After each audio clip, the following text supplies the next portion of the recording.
Hi everyone, welcome back to Gavin Reads It All. I have come hundreds upon hundreds of miles to the bottom of my country, to the very haunted Jamaica Inn, to read Jamaica Inn by Daphne du Maurier. Full vlogs of Halloween 2025.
Now, before I tell you the history of Jamaica Inn, I am staying in room 6, which is awesome because there's a lot of history to tell with these rooms in Jamaica Inn. In fact, there's quite a few rooms, but there are specifically 4 rooms that have the most paranormal activity, and those are rooms 3, 4, 5, and 6. So welcome to room 6. This will be my humble abode for the next couple of nights. So while this will not be the first episode of my vlogs of Halloween 2025, this is the first one I'm filming. It is currently the end of May. The weather is pretty crap. Not that you'll be able to see, but it is raining quite a lot and quite misty too. We are in Bodmin Moors. Yeah, I've just checked in. I have less than an hour before dinner.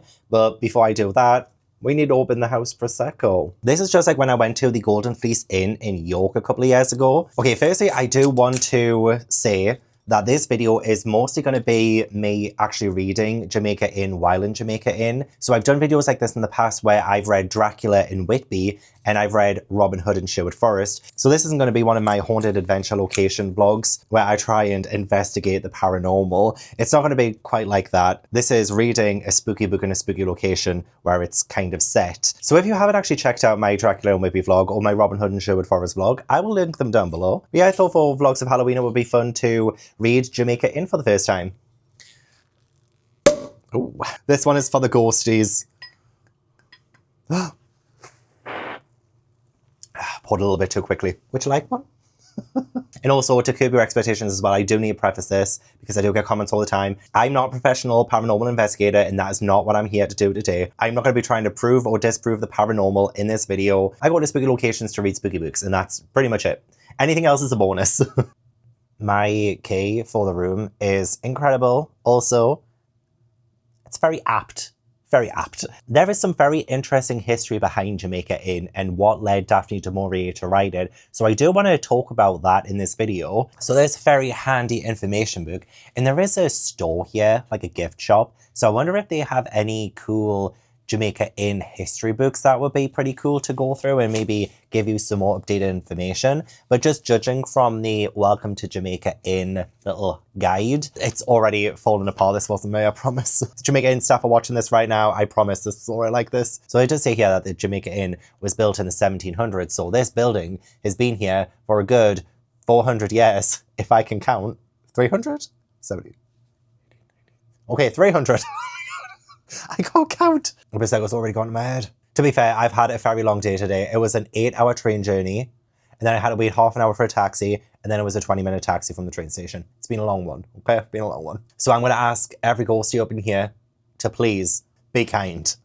Be kind to me, okay? So information I'm getting is from, like, the information pack that I have, from Amy's Crypt as well, my favourite paranormal investigator, as well as Don't Scare Claire on YouTube. I was watching some Jamaica Inn videos on the way here and getting some more history and stuff, so I will link all the information down below where I get these things from if you want to, you know, look up on things a little bit more yourself. So yeah, around about 1750, this one was built as a coaching stop for travellers, and it actually became very popular as a smuggler's inn because so many people were able to smuggle things in and get away with it. So it built up quite a reputation, you know. A lot of criminals use this place. And obviously with people like that around, you know there is a bit of shady history here. So before I talk about why Daphne du Maurier wrote Jamaica Inn and I literally leg it to the restaurant to get my reservation, I want to tell you about at least one ghost story first. I will probably sprinkle a few more in the video, so we got to keep watching. But there is a story of the ghost on the wall. So there was a murder over a century ago, and there was this man in the bar,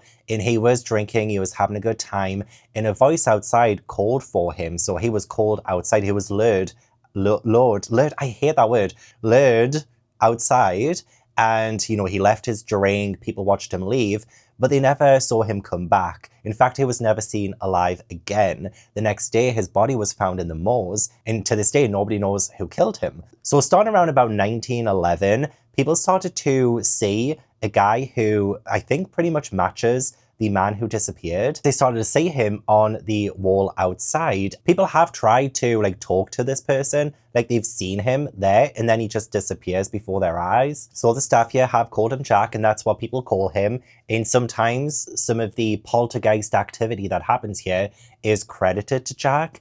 And I believe he has been spotted in the pub. And I know there's a really interesting video that the Jamaica Inn people have uploaded on YouTube of like security cam footage of a couple of guys at the bar downstairs, and one of them puts his drink on the table, the other one also puts his drink on the table and then moves his hand, but then there's like kind of like a delayed reaction, and then the other guy's drink falls off the table. So it wasn't even the fact that it fell because the other man put his drink on the table. There was way too much of a delay for any kind of vibration or any kind of interference from him to have made it fall off. Now, I have to preface things by saying I do somewhat believe in the paranormal. Like, I don't discredit it, but I don't genuinely know if it's actually real or not. And so when I hear stories like this or I see things like this, I'm always like, what else could have been going on? So my brain is thinking, maybe there was, you know, residue of the drink on the table. So when the first guy put his drink on, it does look steady, it looks stable, but there's the potential that it was like just slowly sliding off because of any residual liquid on the bottom of the cup maybe,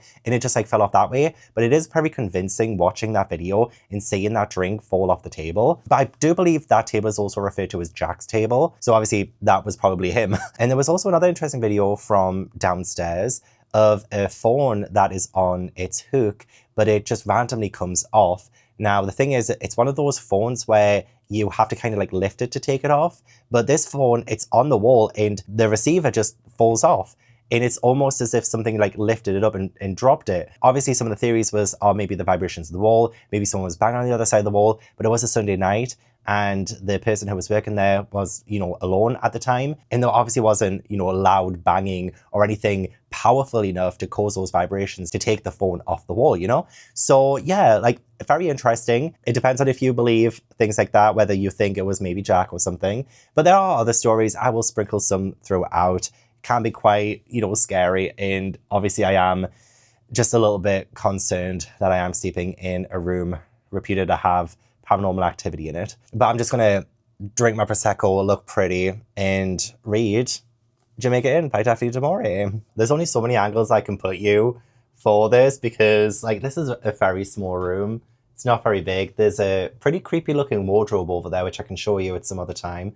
And yeah, this is literally the entire room. So I'm sorry if the shots where I end up putting you looks very samey. So yeah, before I do jump into Jamaica Inn for the very first time, I have no idea what this is about. I have never seen any adaptations of it. I do believe Alfred Hitchcock made a film based off of this, like he did The Birds and Rebecca. And I have read Rebecca and I have read The Birds by Daphne du Maurier, and I enjoyed both. I actually think Rebecca was a fantastic novel, but the story of Daphne du Maurier writing this is actually very interesting. So back in November 1930, Daphne du Maurier visited Jamaica Inn with her friend Foy, and they were out in the moors with a couple of horses from, you know, Jamaica Inn. They stayed at the stable, and this fog descends. Obviously, like, that happens when you're in the moors. The weather can be very unpredictable. So one minute it can be so clear and the next minute it can be very foggy. And when that happens, you literally cannot see very far around you. In Daphne and Foy, they got lost. They had no idea how to get back to Jamaica Inn. And so after a while, I think they might have ended up at some kind of barn and they were wondering what to do. That's when they had the idea of letting the horses kind of lead them, because the horses were obviously familiar with Jamaica Inn, and they were hoping that by doing so, the horses would lead them back to the inn. And lo and behold, the horses do actually bring them back to Jamaica Inn. So they were saved. So the following year, Daphne actually came back and she was talking to a vicar about all the stories about the smugglers and the history of Jamaica Inn. And that is what prompted Daphne to write this story. She was so captivated by the vicar and what he was telling her about the history of the place that she ended up writing this thing that I have in my hands. To think it's been 95 years since Daphne and her friend got lost in the moors and came to Jamaica Inn. It's almost the 100-year anniversary of that. Almost 100 years since this novel's conception. I believe there's a Daphne du Maurier museum here, as well as a Smugglers Inn museum. You know, they have a lot of stuff to show you the history of the place, which I will do tomorrow. I will show you that tomorrow. But I am thinking of reading this, and I do think there will be some spoilers for this story. So if you've never read Jamaica Inn before and you would like to,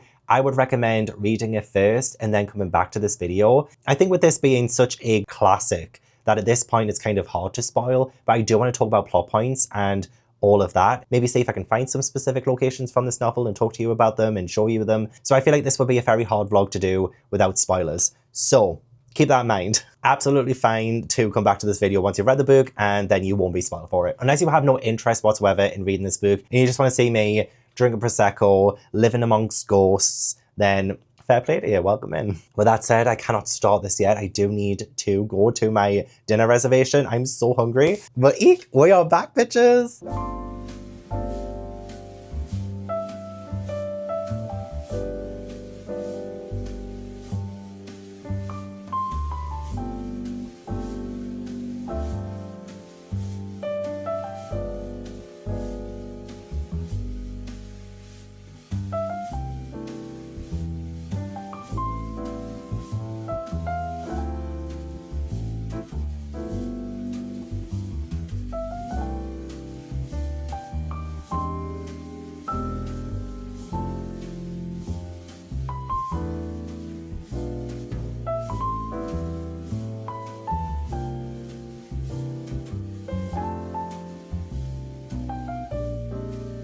Back from food, I had frickles for my starter, which was fried pickles. And then I had the Jamaica Inn burger, which was pretty nice. And then for drinks, so I mean, I'm continuing my bottle of Prosecco that I had for the room. I'm continuing this now. I think this might be my third glass, but I did ask for rum.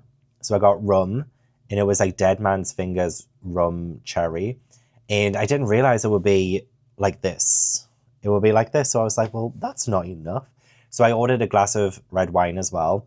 And turns out the rum was enough. So yeah, I've had Prosecco, rum, and wine in like 3 hours. It's like 8 p.m. now. I got here after 5 p.m. I don't think I started drinking the Prosecco until 6. In 2 hours, I've had like 3 glasses of Prosecco, a glass of red wine, and rum. Don't forget to like this video if you enjoy, and subscribe if you haven't already. I am going to start reading Jamaica Inn now, though.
Oh, guys, this is not going well at all. I booked on bank holiday. The weather forecast is non-stop rain, and as you can see, I am still absolutely drenched. And I really wanted to be able to give you vlog updates outside, but that's going to be pretty impossible. Like, the rain is not going to let up until I leave. It's atmospheric to read too, absolutely, but I wanted to film outside, and I'm getting drenched, and my camera's getting drenched. Ugh. Anyway, I had breakfast this morning. It was lovely. And last night I did read about 50 pages of Jamaica Inn, and now I'm on page 77. I've read the first 5 chapters. I'm really enjoying this, and I really like the main character, Mary. So this book follows Mary Ellen, and she has to witness her mother dying, and it was her mother's wish that Mary goes to live with her Aunt Patience. However, Aunt Patience has moved to Jamaica Inn, and she has married the landlord there. He's a very violent and brutal man, and he's called Joss Merlin. And this Jamaica Inn, this place itself, the one right now, there is a spoiler for something downstairs that I passed as I was walking towards the restaurant. And I was like, well, damn. Okay. I won't tell you what the spoiler is until I get to that part. But, I mean, it's really cool that that's part of this inn. But, yeah, I got a big spoiler. So, yeah, Mary has gone to live at Jamaica Inn with her aunt. And she has noticed that her aunt has changed so much. But firstly, I freaking love the way that this has been written so far. And I love how it opens because it reminds me of that story of Daphne du Maurier herself getting lost in the moors. So it was a cold grey day in late November. I mean, it's a cold grey day today, but it's May.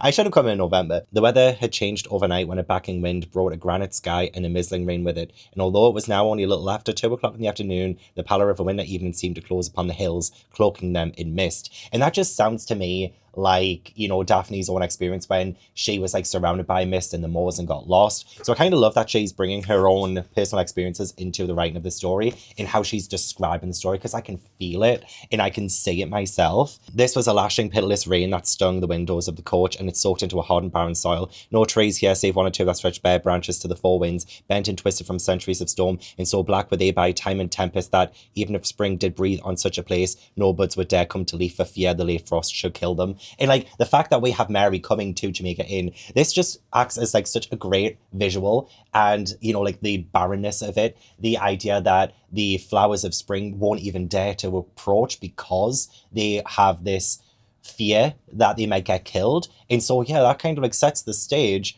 as Mary is on her way to Jamaica Inn. I freaking love all the visuals of this. My book is a little bit wet.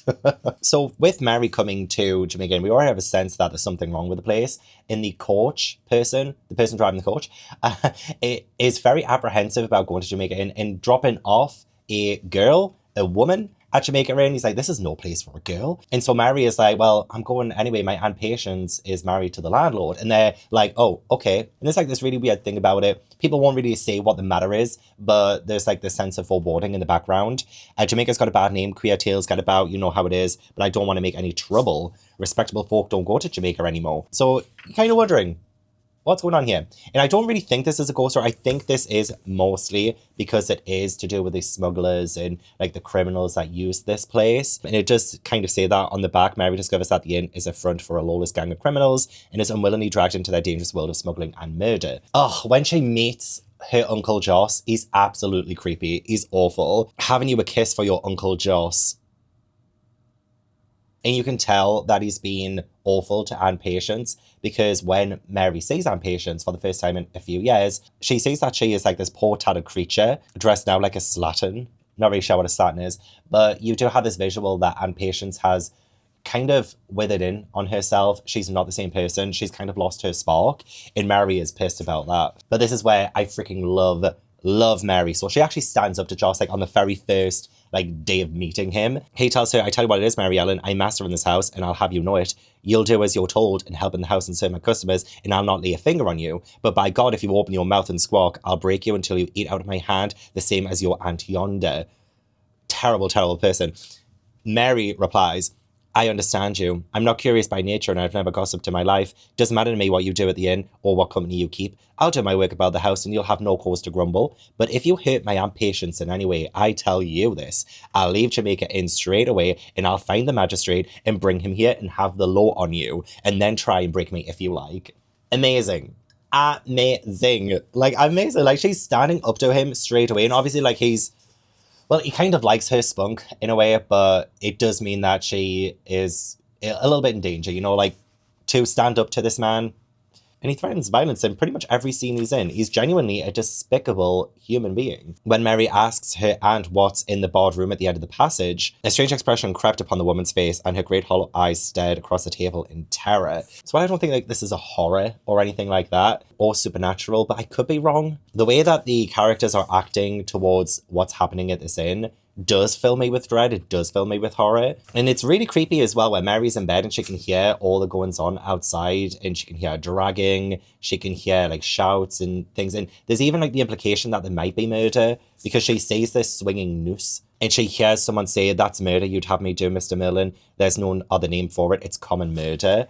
And obviously that plays into Mary's mind, which is a great example of classic Gothic literature where you do have like paranoia work into it.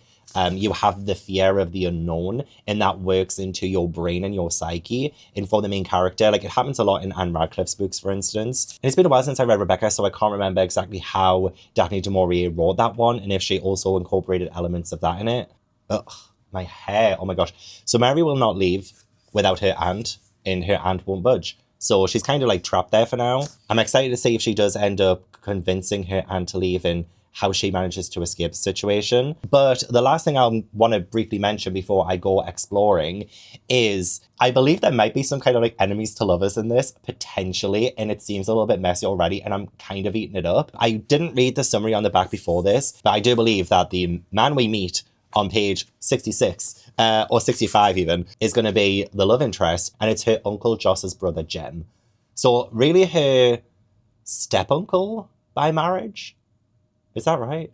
Okay, it's a little bit messy, a little bit. But I love their banter. The sight of him looking her up and down and drinking his ale at the same time irritated her beyond measure. Like, he's just let himself into the inn. Like, nobody comes to this inn, by the way. It's, like, very empty. Even though she has to work as, like, a barmaid and all this. Like, no one's staying at the inn. No one's really coming to the bar. And she comes in and she sees this man, this stranger, with his feet up. He's already poured himself an ale. And she's like, yeah, what do you think you're doing? And he's like, there are better mannered maids in Launceston where I was yesterday and pretty as paint into the bargain. And then he says, fill up my glass, that's what you're here for, isn't it? He said, I've ridden 12 miles since breakfast and I'm thirsty. And she says, you may have ridden 50 miles for all I care. As you seem to know your way about here, you can fill your own glass. I just fucking love that. It's so good. There's like a tiny bit of banter, but she's not entertaining him whatsoever. And she's like, good morning, there's the door behind you. It's just so funny. And then bumps into Joss, and this is when she finds out that this man, Jem, is her uncle's younger brother. What a vile breed they were then, these Merlins. And Patience had said he was the worst of the family. However, I'm hoping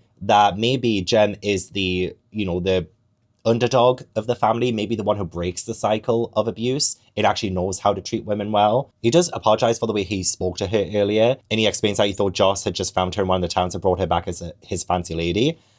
And he's like, oh, put you in a fine gown and a pair of high-heeled shoes and stick a comb in your hair. I dare say you'd pass for a lady even in a big place. And Mary's like, I'm meant to be flattered by that, I suppose. Like, she's just literally not flirting with him. He's trying so hard, but she is not giving in. He's even begging her to, like, leave. Like, he doesn't want her to stay in Jamaica Inn. He knows what kind of place it is.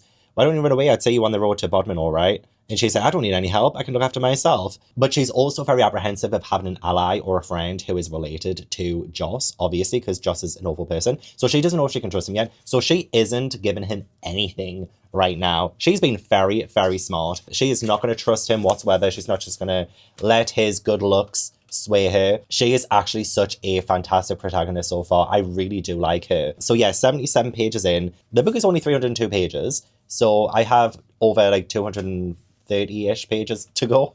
And I have only today to read it all. So I'm going to try and go to the museum, and like the Daphne du Maurier museum as well. See whether somewhere I can sit and read. There is a pub downstairs, which is like the main Jamaica Inn kind of section, but there are quite a few people in there drinking, so it's not really the kind of place where I can just sit and read. But we're just going to wing it. Like, I have no idea what I'm doing, so this vlog is going to be interesting. Very interesting.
I have made a nice hotel coffee from my room with the carton of oat milk that I brought with me. Honestly, it is such a good job I got that carton of oat milk. Otherwise, I would not have been able to have it. But this is so nice after getting drenched outside. And I have come back from being at the museum. There's like a Smuggler's Museum and a Daphne du Maurier museum here. And they were both pretty awesome. It's actually pretty much one long thing. So they're kind of connected. And yeah, it was just a really nice time. I managed to read quite a bit of my book as well downstairs. And I read that while I was in the bar, but there was like a little section bit where you could see Joss's bar. And obviously Joss is the landlord of Jamaica Inn in Daphne du Maurier's story. So it was really cool to see that too. And there's just like loads of little cool things to see here. And I'm just loving just hanging around. There's like a gift shop as well. Let me show you what I got from the gift shop. For one, I got this like kind of hoodie. And it's actually really comfortable. Really comfortable. Love the colour. There was a light purple one, but that was only in a child size. And I really wanted that purple colour. But hey, it's fine. I really enjoyed this one too. I also got this little Jamaica Inn replica ornament thing. This will look so good on my bookshelves. You know, on the shelf where I have some Daphne du Maurier books. I feel like that would be so cool. Like, it looks just like it. I also picked up Frenchman's Creek because there were a few other Daphne du Maurier books there that I'd never heard of before. This one is one that I have heard of and probably the one I'm the most interested in reading. Some of the other ones didn't really sound like ones I would enjoy, but this one sounds like it could. So I thought I have to buy a Daphne du Maurier book here at Jamaica Inn, right? And I already have the Jamaica Inn book, so I didn't need another one. I got a blue Jamaica Inn pen, so like we kind of match. And then I also got a Jamaica Inn t-shirt. I haven't even tried it on yet, but this is the shirt. Just like a normal, standard Jamaica Inn logo on it. Just remind me of the good times, the good times of being here. So that was my little haul. So yeah, I'm now on page 161, which means I'm just over halfway through the story. And there's definitely been some development on the love interest front, as well as just like little bits of things from the Jamaica Inn front. There was a moment where Mr. Bassett came and he wanted to see what was in that room that Anne Patient seemed so terrified by. And we actually do go in this room, but there's nothing in it. So it was feeling a little bit anticlimactic there because I was dreading them opening it because they weren't supposed to go in there and I was worried about the repercussions of it. But yeah, there was nothing in there. So I'm like, well, okay. But Mr. Bassett says something really interesting about Joss. He is indeed, in fact, he's so damn peculiar that half the people in the countryside won't sleep easy in their beds until he's been hanged. Like his father before him. You can tell him that from me. Just like, that is so extreme to say about someone. So Joss has obviously done such a number on this town, in the townspeople. And I'm just like, if he is that bad, why is he just, you know, there? Why are they letting him just go around willy-nilly?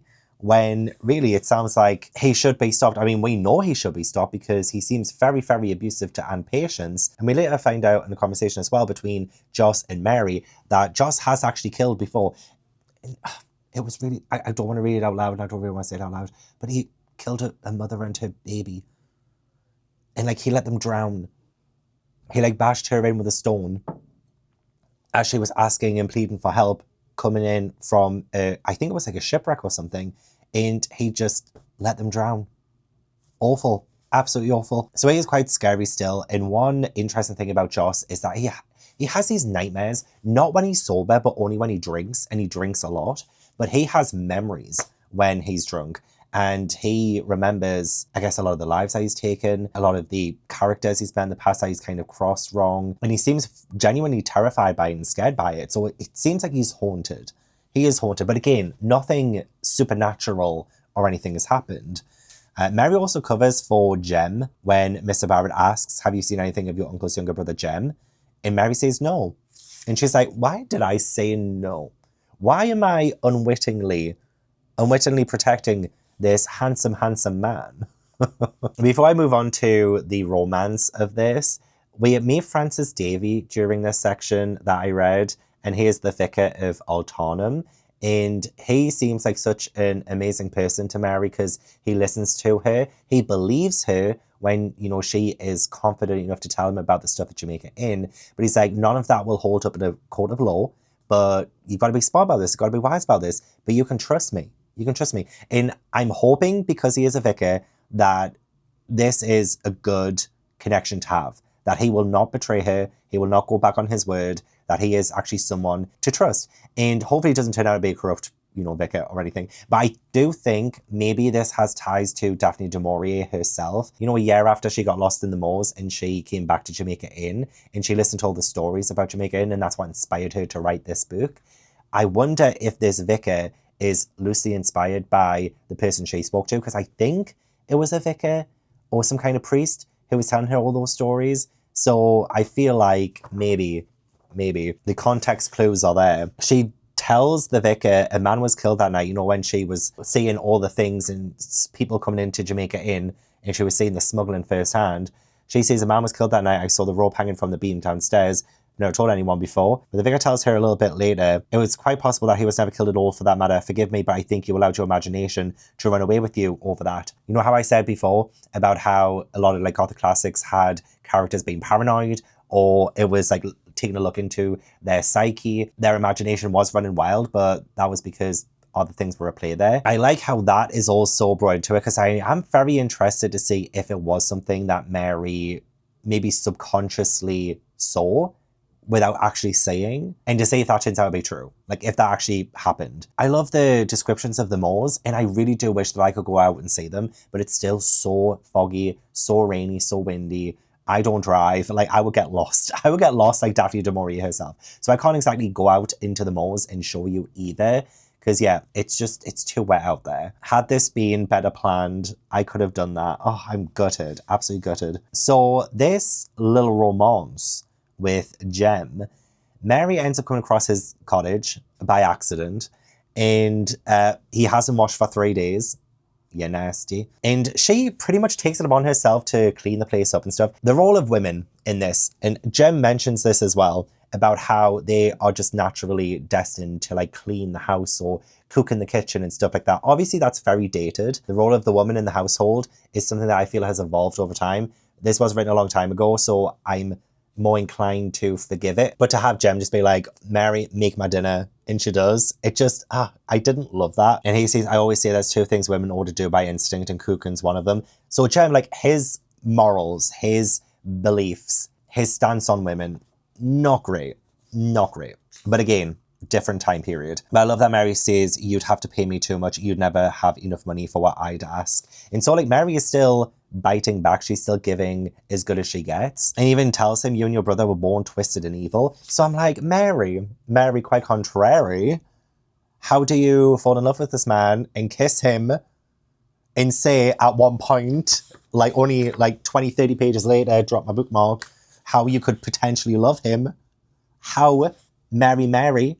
I was like, okay, I mean, I am rooting for an enemies to lovers, don't get me wrong, but it's going so fast. It really is. Oh God, I just love it. I just freaking love this interaction. Mary says, I'd even like you if you didn't remind me so much of your brother. And he says, I can't help my face and I'm much better looking than Joss. You must allow me that. And Mary says, oh, you've conceit enough to make up for all the other qualities you lack. And I'll not deprive you of your handsome face. You may break as many hearts as you please. I freaking love that. The amount of comebacks that Mary has, the amount of banter they have together is genuinely so good. So yeah, Jem invites her to go to Launceston. I don't know how to pronounce it. Launceston. On Christmas Eve, where he is going to be selling some stolen ponies that he has stolen. And she rises in the bed. He says, take a risk, Mary. Don't you like excitement? That you're so careful of your own skin. They must breed you soft down Helford way. She rolls like a fish to his bait. All right then, Jem. It's she is trying so hard to fight him. But now even Jem knows how to play Mary like a fiddle. Also that he can later play Mary like a fiddle. So when they go on Christmas Eve to this fair thing, the narrator says, he stood for everything she feared and hated and despised, but she knew she could love him. I'm like, Mary, he doesn't wash for 3 days.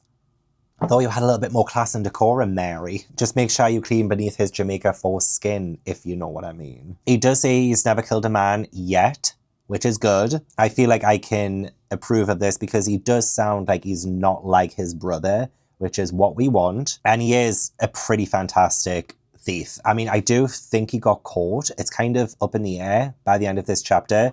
I have finished chapter 9, and he does end up selling the stolen pony back to Mrs. Bassett, and Jem stole the pony from Mr. Bassett So yeah, he's literally just sold the pony back to them without them knowing that it was theirs, you know? So it's genius. It was so funny. Like, I was very impressed. And even Mary's like, Jem, Merlin, you deserve to be hanged. To stand as you did in the market square and sell that stolen pony back to Mrs. Bassett herself. You have the cheek of the devil, and the hairs in my head have gone grey from watching you.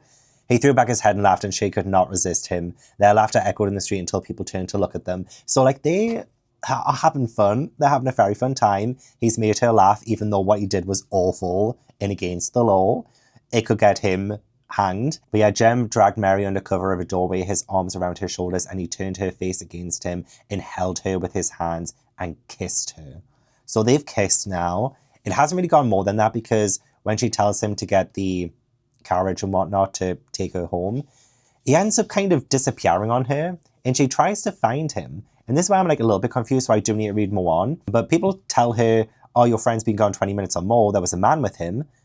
Looked like a servant from the White Hart. So she goes to the White Hart, and someone there says he was in the company of a gentleman buried 10 minutes ago, and with the help of some of us, he was persuaded to enter a carriage that was waiting at the door. He was inclined to resist us at first, but a look from the gentleman appeared to decide him. And Mary thinks that the worst has happened. The theft of the pony had been discovered, so she thinks maybe he got caught in that they've taken him away. So I'm a little bit confused by that interaction. I don't really know if that's actually what happened or not. So could you imagine if Jem actually gets hanged before anything even happens there?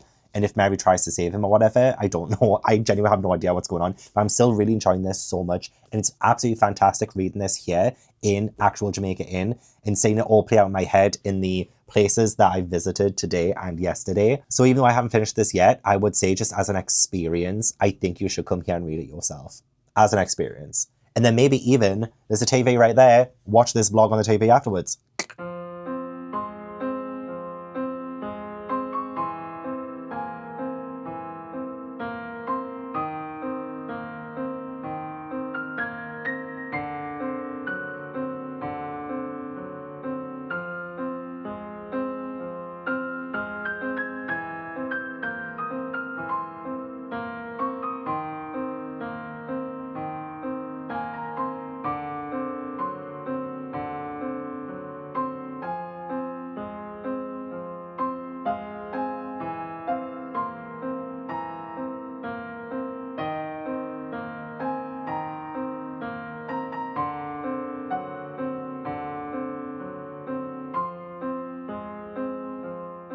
I am starving and I'm on my way down to dinner. Ooh, oops.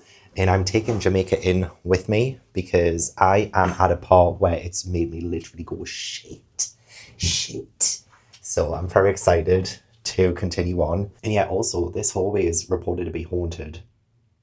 Do with that what you will. But yeah, I am 227 pages in, and I will probably be the only person here who is by themselves at this restaurant like I was yesterday. Really creepy looking bird there too. Ooh, ooh. But yeah, whenever I do these haunted things and I have to eat on my own, I really do look sad. I look sad and desperate and alone. I always feel judged.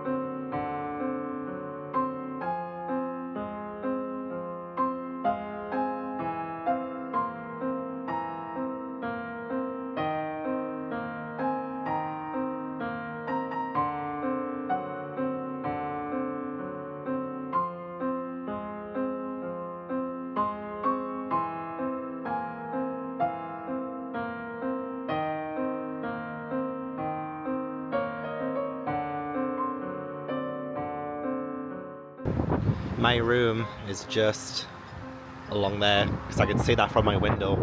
So my room is just there.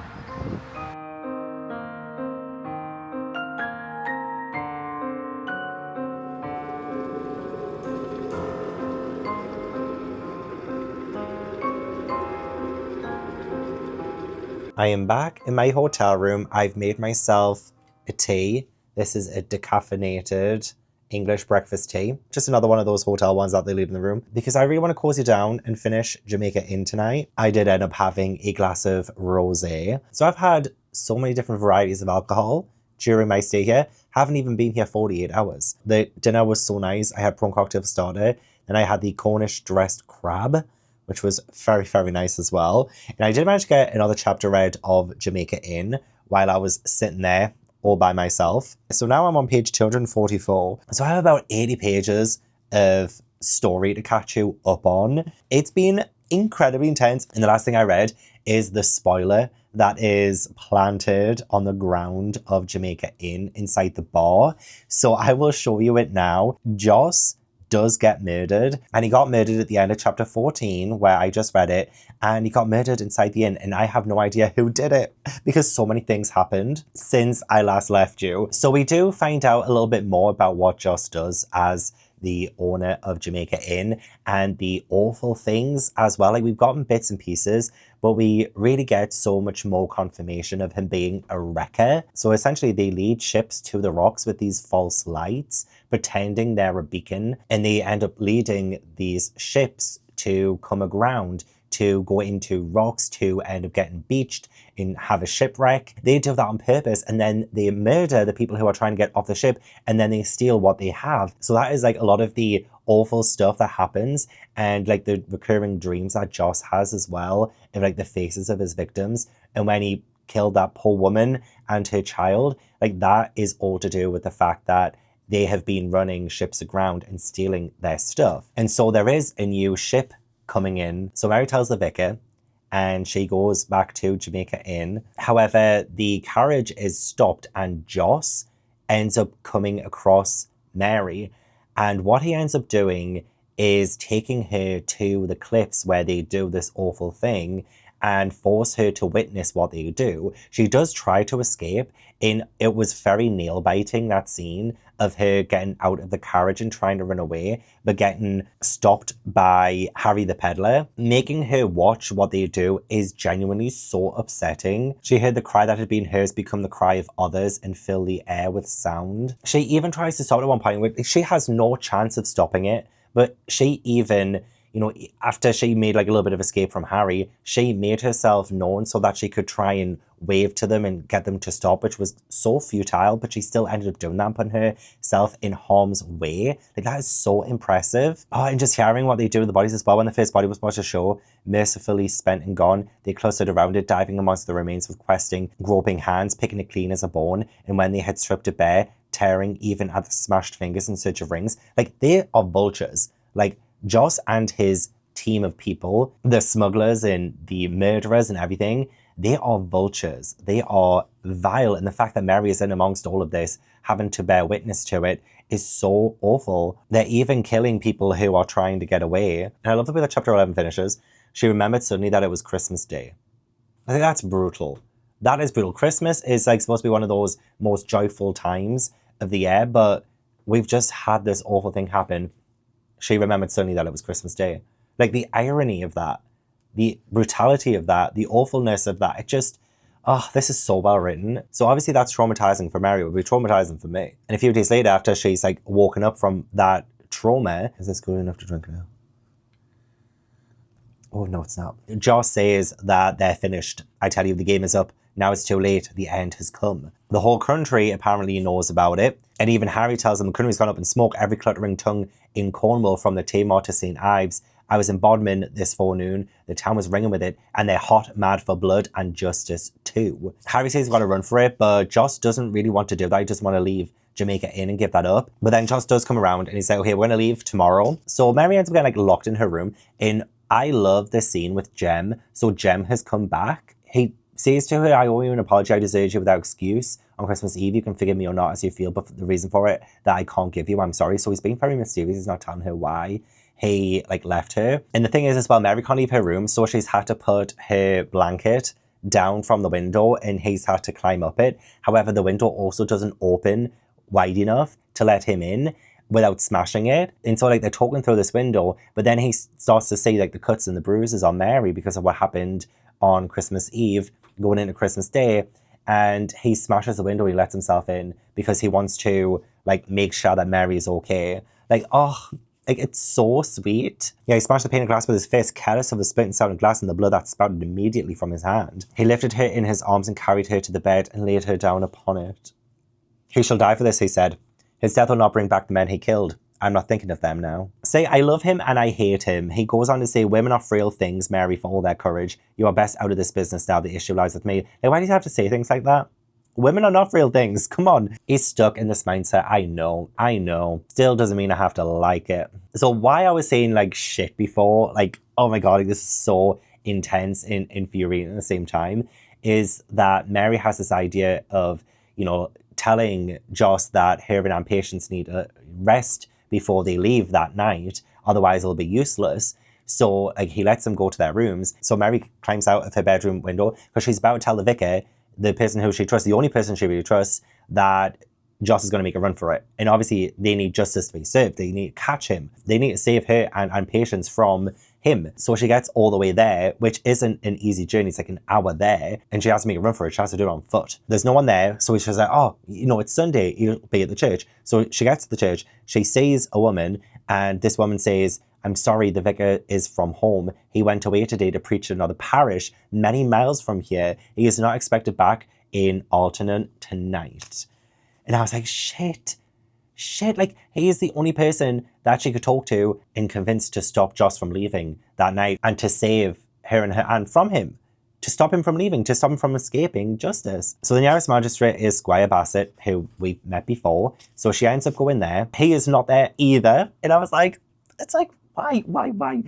Every single time that Mary is trying to get help, there's just no one there. However, she finds out from Bassett's wife that he departed at once to summon help, and from what he told me before he went, he intends to surround the inn tonight and seize the inhabitants, because they've had proof that the whole Christmas Eve shipwreck thing was because of Joss. You tell me that he's already gone, and perhaps even now is at Jamaica Inn? Yes, like, so she's left her aunt, she's come all this way, she's left Jamaica Inn to tell people about him leaving, but people already know. So it's like, why did you do that? And now she's like, she stayed away too long, and by now her uncle would have guessed the truth and in all probability made his escape. So there is a chance that he's escaped. So I was like, good grief, Mary, I know you've got the best intentions, but come on, you've made a proper shit show of this. She gets back to Jamaica Inn though, and she lets herself in, and that's when she finds Joss murdered. The landlord of Jamaica Inn lay on his face amongst the wreckage. There was blood on the stone floor and blood between his shoulders, dark now and nearly dry, where the knife had found him. Knife! He'd been stabbed. When he was stabbed from behind, he must have stretched out his hands and stumbled, dragging at the clock. And when he fell upon his face, the clock crashed with him to the ground, and he died there, clutching at the door. And so, yeah, there is a spot in the bar down in Jamaica Inn where Joss was murdered, and there's an actual plaque on the floor.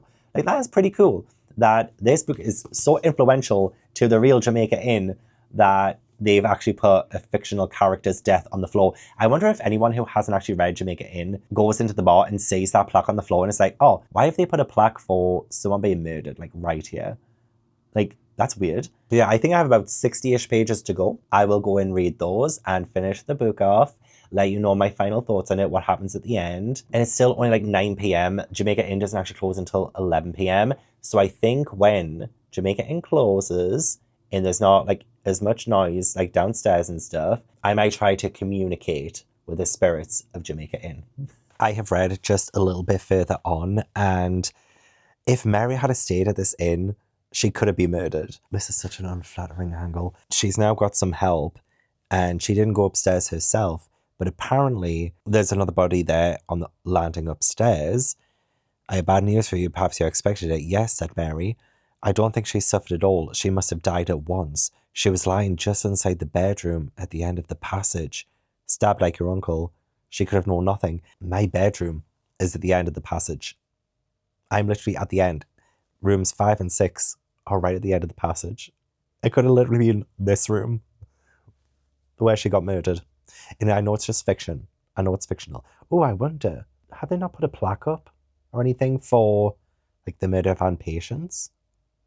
They have for Joss. I am so intrigued to know like how this book is going to wrap up, because Patience is dead. Joss is dead. The suspect that they have is Harry the Peddler. That's who Mary thinks it is. But what if it was Jem? What if it was Jem? I'm going to read on and find out. I've just opened up this, because it's time to talk about the spirits of Jamaica Inn. Blessed. You are blessed that I'm here, I know. I finished Jamaica Inn, by the way. Bribed. Bribed? Oh, to be fair, with all of the smuggling going on, I imagine you were. However, hang on, let me introduce the section. I did want to talk more about the spirits of Jamaica Inn.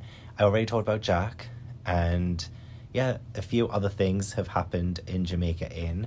And before I wrap up this video and tell you what I thought of Jamaica Inn and the ending, which left me so gagged. I was gagged by the end. I wasn't expecting it, who the murderer turned out to be. Well, pardon me, there was some foreshadowing in this vlog, let me tell you. I said something a little prophetic, which I didn't realise. Anyway. Oh God, the way you said that was so scary. If you are new to my videos, this is GhostTube. It's an app designed by Amy and Jared over at Amy's Crypt. It is mainly entertainment purposes only. It is said that spirits can use the electromagnetic waves or something like that, and it can generate a word in the app, and that's essentially you talking to spirits. Start. I'm trying. School. Start school? Are you trying to tell me I need to go back to school? Are you trying to tell me? Also, my next haunted location that I'm filming is a school, a haunted school, but the way I'm ordering these videos, you'll see the school first before you see this one. So that spirit is telling you to go watch the haunted school if you haven't watched it yet. Anyway, gosh, I lost my train of thought. Yeah, so this is kind of entertainment purposes Larry. only. Larry? Okay, hi Larry. Nice to meet you, Larry. Are you a spirit attached to this place? Let me know. But yes, whether or not you believe that I can talk to spirits through this app is totally up to your interpretation. You do not have to believe this. Part of me does believe it. I've had way too many experiences with the GhostTube app where it's been a little bit too perfect, you know what I mean? Responses have been a little bit too intelligent at times and scary. Definitely downright scary.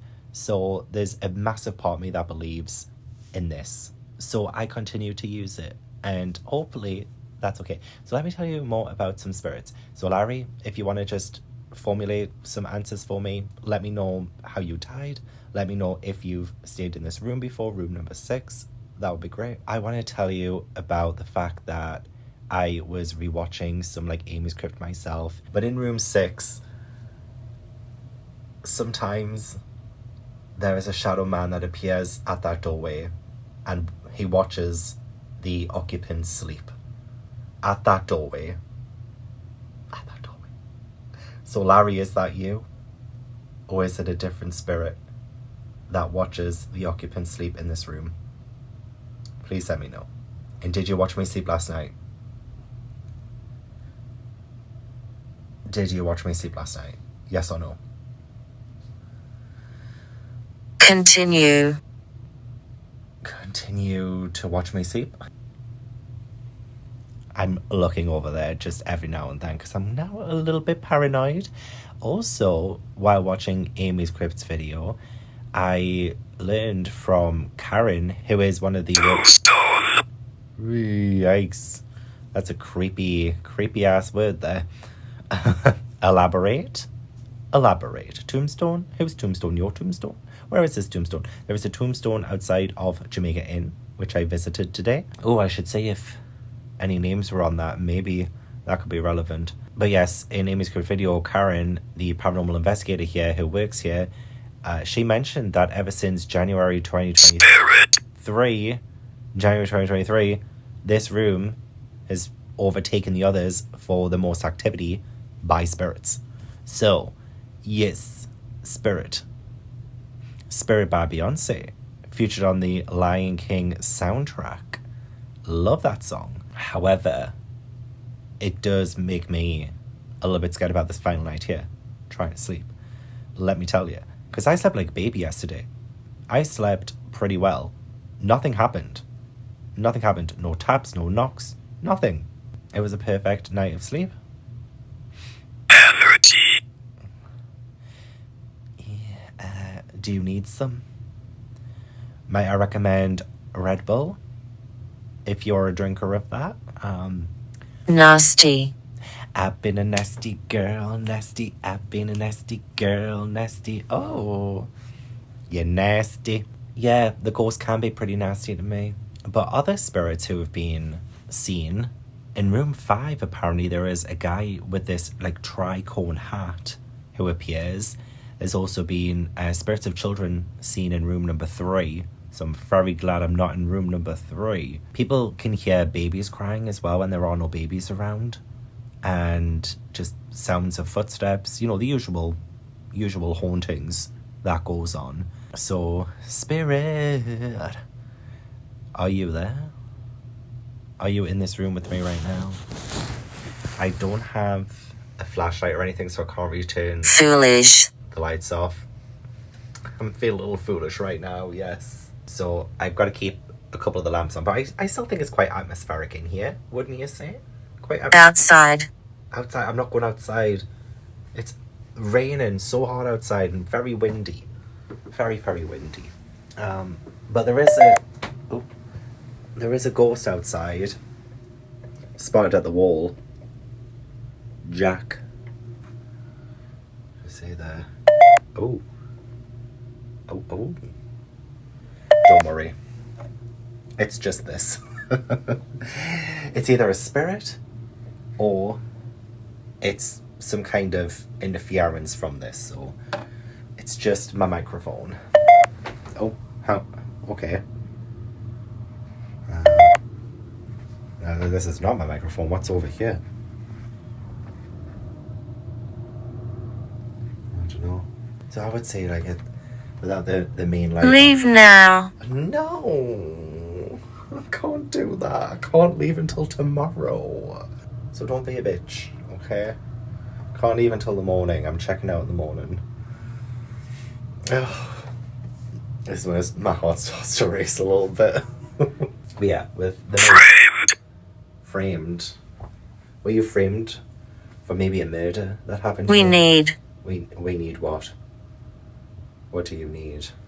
Let me know. Should I get a selfie with the shadow man? Thrilled. Bring it to me. Are you saying you're thrilled to take a selfie with me? Oh my god. Bring it to me. What do you want? The Red Bull? Do you need the Red Bull right now? I don't have any. I believe the bar is closed now as well. It's a bit too late. That's when I start getting a bit freaked out. I'm gonna open the bathroom.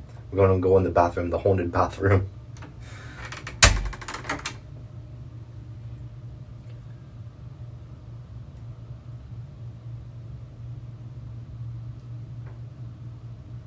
Mr. Shadow Man? Mr. Shadow Man, are you there?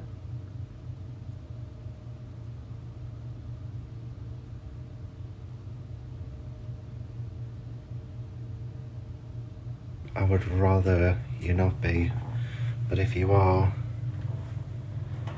let me know if you're in this bathroom.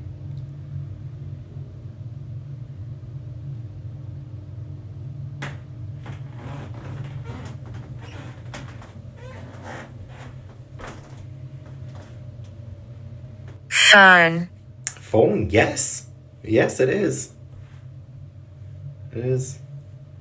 This is how you communicate with the spirits in the 21st century, apparently. Oh, now what's this? Is it me? I don't know what triggered the... I'm not sure. I know. You're not sure, you know. Okay. He can't stay. He can't stay who, me? Are you talking about me to someone else? Yeah, I can't stay. I'm leaving in the morning.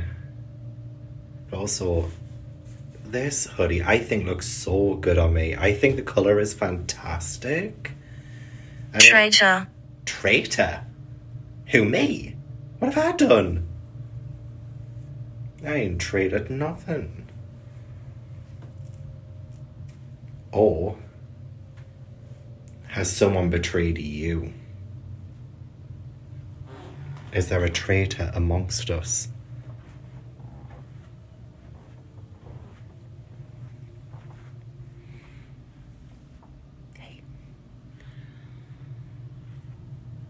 Father.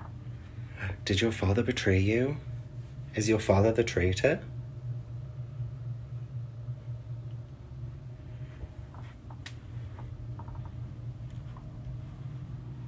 Is your father the Shadow Man? Shadow Man, Mr. Shadow Man. If you are in this room right now, move something. Success. Basement. Say success basement. All places I can't go. I can't go outside. I can't go to the basement. Whatever you want from me, you gotta do it in this room.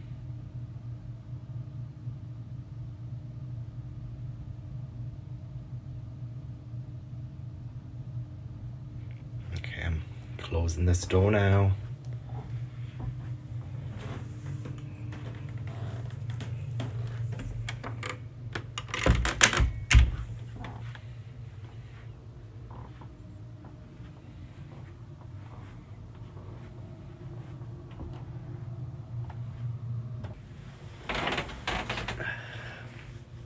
Okay, I don't think anything else is coming through. It's been a good few minutes. So yeah, it's just been a really chill kind of night. I don't have any paranormal experiences here whatsoever.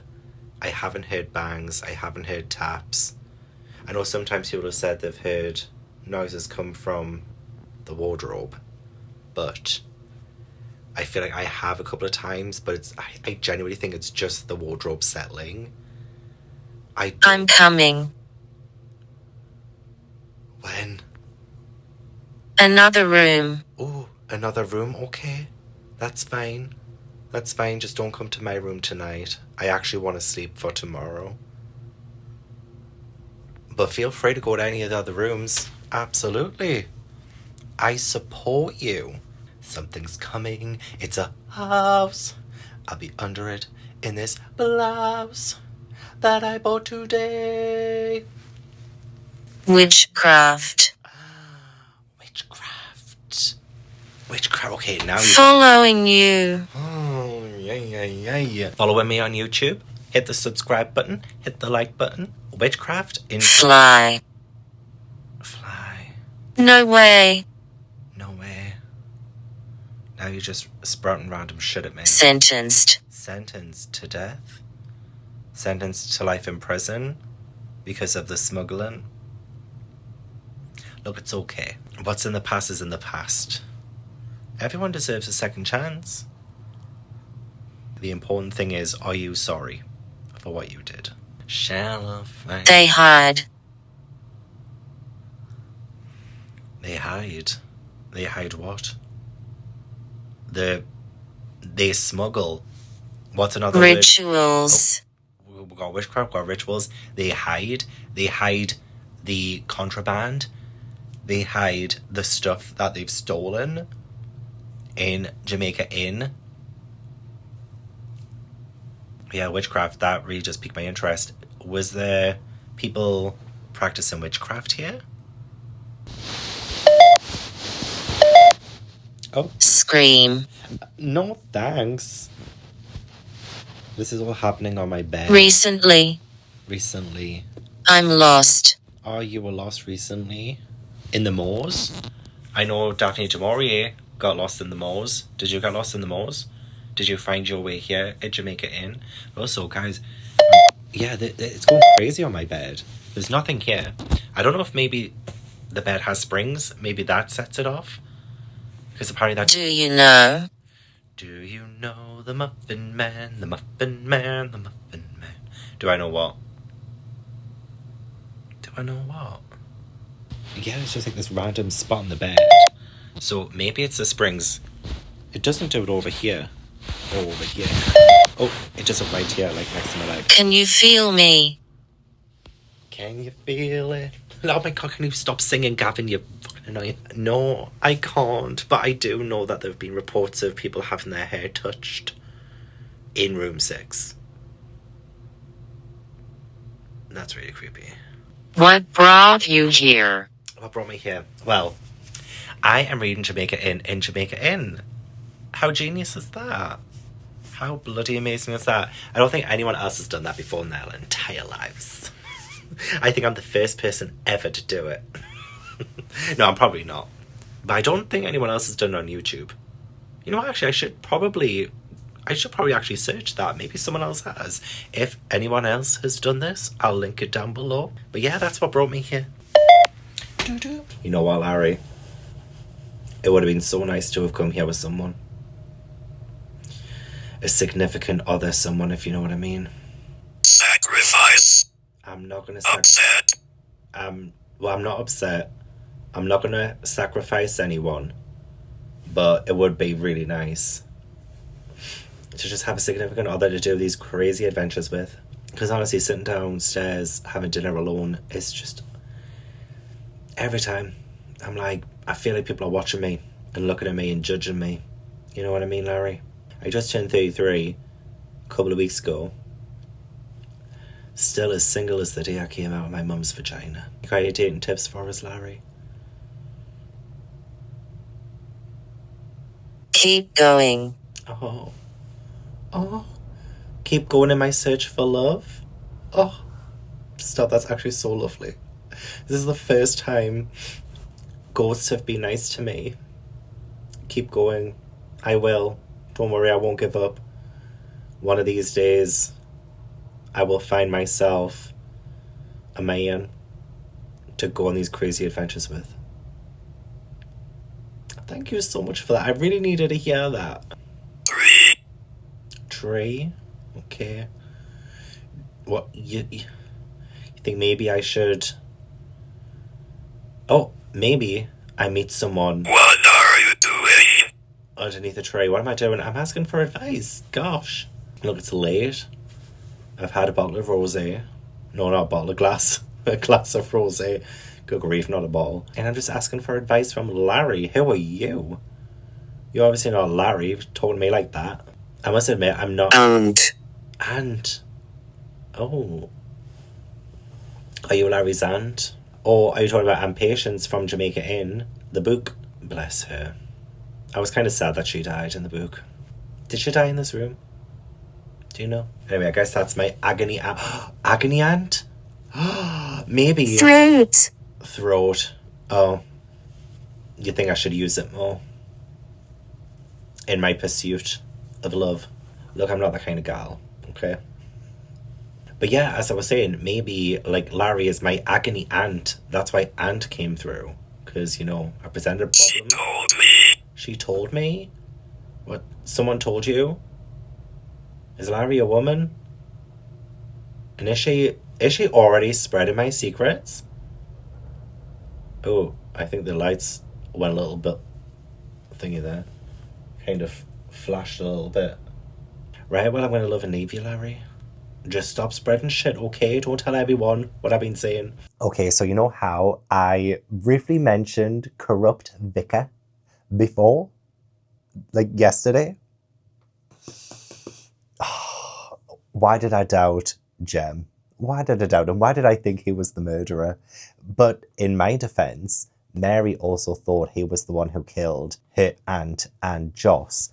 So it wasn't just me, okay? But it was actually the vicar. Are you kidding me? He randomly says to Mary, yes, I am a freak in nature and a freak in time. I was like, are you also a freak in the sheets? I do not belong here, and I was born with a grudge against the age and a grudge against mankind. Peace is very hard to find in the 19th century. And then Mary's like, I don't understand what you're talking about. And then he turns around and says, why, yes, you understand me very well. You know by now that I killed the landlord of Jamaica Inn and his wife too. Nor would the peddler have lived had I known of his existence. You know that it was I who directed every move made by your uncle and that he was a leader in name alone.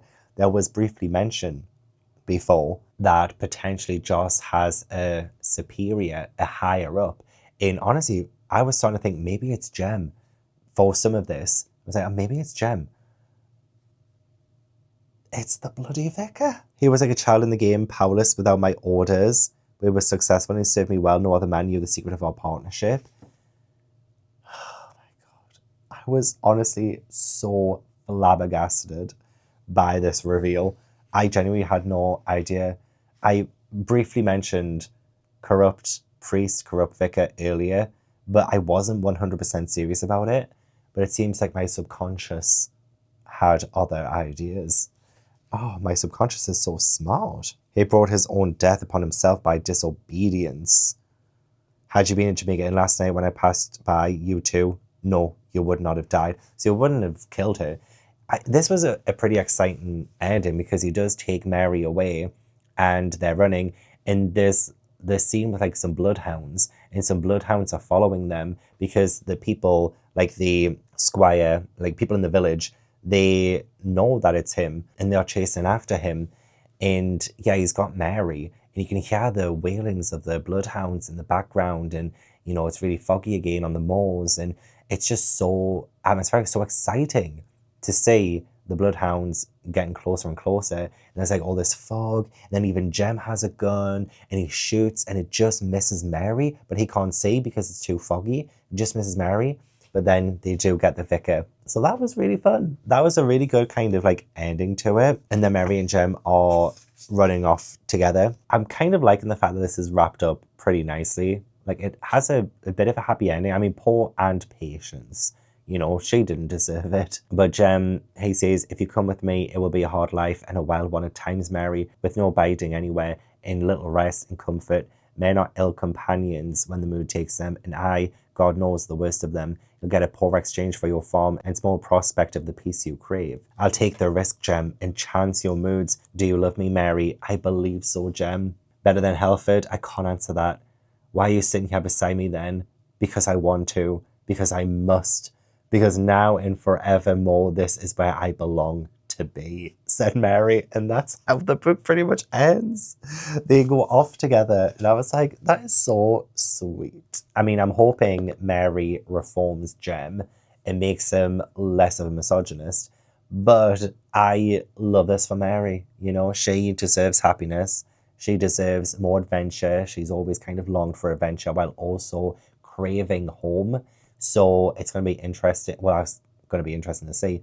I don't think we ever see them again. It's interesting to think about how Mary copes with this new situation for her, in that she found love in a hopeless place. It was a really sweet ending with them, and I really enjoyed it. And I loved, yeah, like from the murder to the vicar confessing, I was like, it could have been anyone at that moment, because I was unsure. It could have been a random person, could have been a smuggler we hadn't met. And it also felt like Mary's life was in proper danger. So it was just so good. Like, it's such a good book. I would give this like 4.5 stars. Love the atmosphere in it so much. I don't know if I prefer it over Rebecca. I do think I need to reread Rebecca in order for me to come to that conclusion. But this was a frolicking good time, let me tell you. Loved reading Jamaica Inn in Jamaica Inn. And it is now after midnight. And I am very, very tired. I am going to be checking out in the morning and leaving Jamaica Inn forever. So thank you so much for watching. I really appreciate it. Don't forget to leave this video a like if you enjoyed, and subscribe if you haven't already. Leave all the comments down below. Let me know what you thought of the video. Let me know if you've read Jamaica Inn yourself and if you enjoyed it, what your thoughts are on it. And if you haven't read Jamaica Inn, was there a favorite part of the story that I recounted to you? Just chat to me down below, and do keep your eyes out for more videos in my vlogs of Halloween 2025 event. I want to give a huge thank you to my patrons, because without them I wouldn't be able to do videos like this at all. So if you'd like to join, I will leave a link in the description box. But yeah, I hope I will see you in the next video. Bye.